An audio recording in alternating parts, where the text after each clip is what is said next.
আলাইকুম শ্রোতা ভাই ও বন্ধুরা, দেশ ও প্রবাস থেকে যারা দেখছেন তাদেরকে জানাই আন্তরিকভাবে শুভেচ্ছা ও সালাম।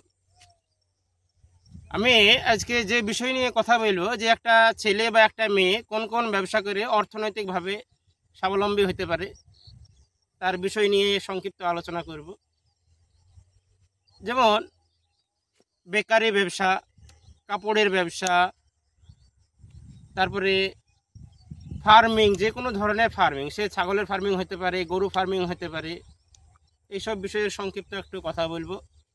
আর সাথে সাথে আমি কি করি, আমি কিসের সঙ্গে যুক্ত আছি তার একটু কথা বলে দেব।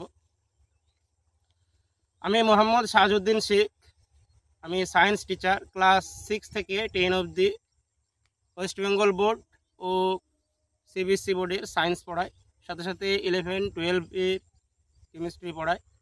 আমার ইউটিউব চ্যানেলের নাম হলো এমডি শাহজুদ্দিন শেখ। এই হলো আমার পরিচয়।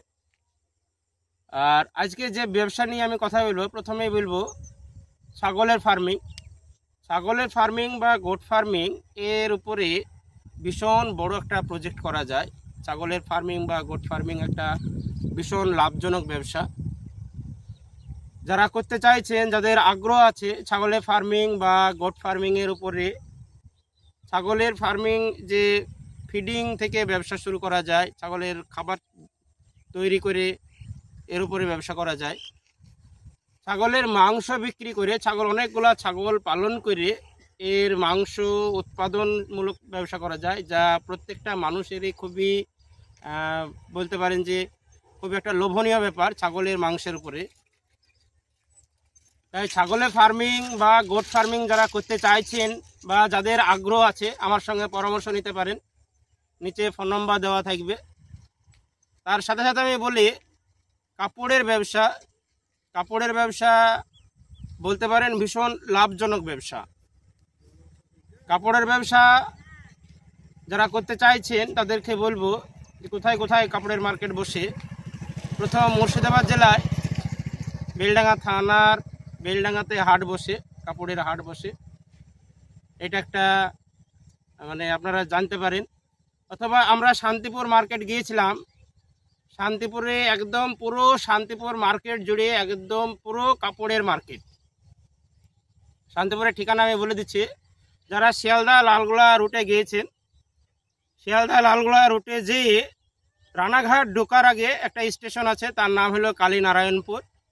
কালীনারায়ণপুর থেকে 3টে স্টেশন যেতে হবে, তার নাম হচ্ছে শান্তিপুর জংশন। এই শান্তিপুর জংশনে নেমে শান্তিপুর মার্কেট, পুরো কাপড়ের মার্কেট। আপনারা যারা কাপড়ের ব্যবসা করতে চাইছেন তারা দেখতে পারেন। অল্প পুঁজি নিয়ে আপনি ব্যবসা করতে পারেন, নিজেকে ইকোনমিক্যালি ব্যবসায় নিজেকে উন্নতি করতে পারেন। তারপরে টেকনিক্যালি ব্যবসা, যা আপনারা যারা মাধ্যমিক পাস করেছেন বা উচ্চমাধ্যমিক পাস করেছেন, যারা ভিডিওটা দেখছেন, টেকনিক্যালি যত ব্যবসা আছে, যেমন মোবাইল রিপেয়ারিং, কম্পিউটার, তারপরে জমি জরিপ করা, সার্ভেয়ার, টাইপের যে সমস্ত কাজগুলো আছে, সেই কাজগুলো করেও নিজেকে ইকোনমিক্যালি স্বাবলম্বী করতে পারেন।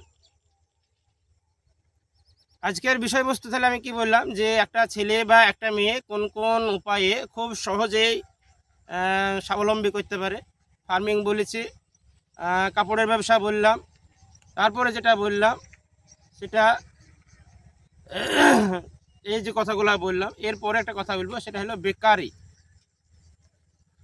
বেকারি ব্যবসা আমাদের এই রুটে, আমাদের যে মুর্শিদাবাদ জেলায় যারা বেলডাঙ্গা, সারগাছি, যারা এই রুটে যারা থাকেন, যারা দেখছেন, যে আমাদের এখানে বেকারি শিল্প নাই, বেকারি ইন্ডাস্ট্রি নাই। আর বেকারি ইন্ডাস্ট্রি থাকলেও 2 থেকে 3টা হাতে গোনা একদমই। আর মানুষের সকাল থেকে সন্ধ্যা অবধি বিস্কুট থেকে শুরু করে, কেক থেকে শুরু করে, চায়ের সঙ্গে হোক এমনি নর্মালি হোক, যে প্রচুর পরিমাণ প্রায় 80% মানুষই এর সঙ্গে এঙ্গেজড আছে এই খাওয়ার জন্য। এখানে কয়েকটা কথা এর সঙ্গে অ্যাটাচ করে, যে মানুষ যে সমস্ত ব্যবসাগুলোতে স্বাবলম্বী হতে পারবে, সেটা হচ্ছে যে খাদ্য, বস্ত্র আর বাসস্থান, যে সমস্ত বিষয়গুলো আছে, এগুলা মানুষের নিডি জিনিস। এর উপরে মানুষ যদি স্বাবলম্বী হতে চায়, এর মধ্যে যদি মানুষ যদি ব্যবসা করতে চায়, তাহলে অর্থনৈতিকভাবে অবশ্যই স্বাবলম্বী হতে পারবে।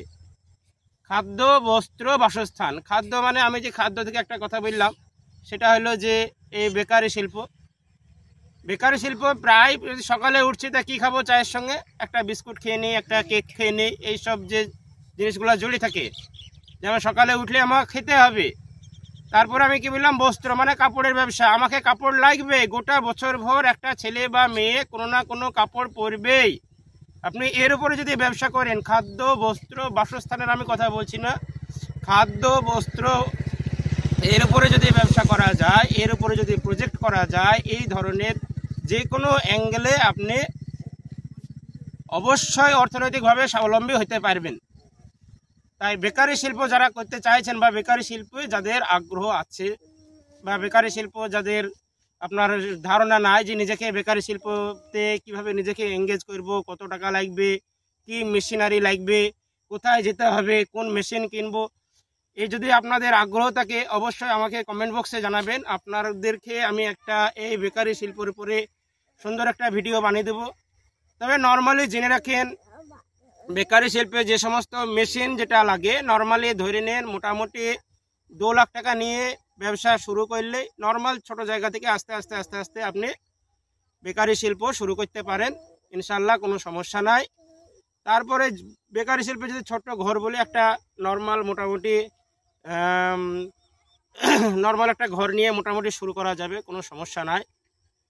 এবার যেটা কথা বলবো সেটা হলো যে আপনি যতগুলা ব্যবসা করবেন তার ভিতরে মাথায় রাখবেন যে টেকনিক্যালি ব্যবসা বা এডুকেশন টাইপের ব্যবসা, এগুলো খুবই লাভজনক ব্যবসা। টেকনিক্যালি ব্যবসা যেমন মধ্যে হলেন একটা মোবাইল রিপেয়ারিং শিক্ষা ব্যবসা। নিজে যদি মোবাইল রিপেয়ারিং শিখেন, তো এই মোবাইল রিপেয়ারিং শিখে নিজেকে অর্থনৈতিকভাবে স্বাবলম্বী করতে পারেন। অবশ্যই দিনে প্রায় 1000 টাকা রোজগার করা যায় এই মোবাইল রিপেয়ারিং শিখে। মোবাইল এই জিনিস যদি মোবাইল রিপেয়ারিং আপনারা শিখতে চান, তা আমারই একটা ছোট্ট প্রজেক্ট আছে সারগাছিতে। দেশ ও বিদেশ থেকে বা আমাদের ভাবতা, বেলডাঙ্গা, মুর্শিদাবাদের এই যে বিভিন্ন প্রান্ত থেকে আপনারা যে যেখানে দেখছেন, যারা মোবাইল শিক্ষার প্রতি বা মোবাইল রিপেয়ারিং শেখার প্রতি যাদের আগ্রহ আছে, আপনারা নিজেকে মোবাইল রিপেয়ারিং শিখে নিজেকে প্রতিষ্ঠিত করতে চাইছেন, তাদেরকে জানাবো আমার মোবাইল নাম্বার এখানে দেওয়া থাকবে, আপনারা যোগাযোগ করুন। আজকে তাহলে কী বললাম, আজকে বলেছে যে একটা ছেলে বা একটা মেয়ে নিজেকে অর্থনৈতিকভাবে স্বাবলম্বী করতে গেলে যে 3টে জিনিসের উপরে কাজ করা যেতে পারে, খাদ্য, বস্ত্র, বাসস্থান। খাদ্যতে আমি বলে দিলাম যে গটারি ফার্ম থেকে বা ছাগলের ফার্ম থেকে মাংস বা ফিডিং এই জিনিসে প্রজেক্টগুলো করা যেতে পারে। তারপরে বেকারি শিল্পের এখন ভীষণ চাহিদা। আপনারা বেকারি শিল্প মানে রুটি, কেক এইসব তৈরি করা বা এর ছোট্ট একটা দোকান করে নিজেকে অর্থনৈতিকভাবে স্বাবলম্বী করতে পারেন। তারপরে যেটা বললাম যে টেকনিক্যালি যে সমস্ত ব্যবসাগুলো আছে, যেমন mobile repairing, computer repairing, AC, fridge, নিজেকে আরও আপগ্রেড করতে পারেন, জমি জরিপ করা, এইসব জিনিসগুলো শিখে, এগুলা টেকনিক্যালি বা হাতে কাজ শিখে এগুলাতে ভীষণ পয়সা, এরা এগুলা শিখে অর্থনৈতিকভাবে অবশ্যই স্বাবলম্বী হতে পারেন। আসসালামু আলাইকুম। আর কথা বলছি না, থ্যাংক ইউ।